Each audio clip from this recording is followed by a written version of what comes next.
और अभी आपको अपडेट करेंगे एमडी हकीकत न्यूज़ तनवीर हुसैन जट की रिपोर्ट के मुताबिक दवा ब्लड सोसाइटी ने चीफ ऑर्गेनाइजर मोहम्मद आसिफ असलम की सरपरस्ती में कमालुद्दीन त्रोया institute of health sciences Basti Maluk का विजिट किया।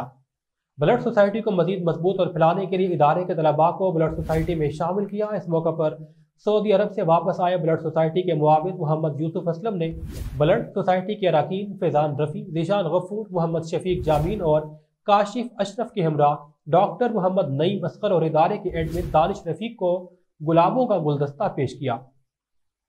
पैट्रन इन चीफ बस्ती दवा ब्लड सोसाइटी ने तलबा से खिताब करते हुए कहा कि ये एक ऐसा अजीम काम है जो पूरी इंसानियत को बचाने के मुतरादिफ है। खुदा ने कहा है कि एक इंसान की जिसने जान बचाई उसने सब की जान बचाई। बस्ती दवा की मुअज़्ज़ज़ शख्सियत वेलफेयर सोसाइटी के सदर मलिक मोहम्मद अकरम अशरफ ने ख्यालात का इजहार करते हुए इस अमल को मुआशरे की फलाह व बहबूद के लिए बेहतरीन करार देते हुए नेक ख्वाहिशात का इजहार किया।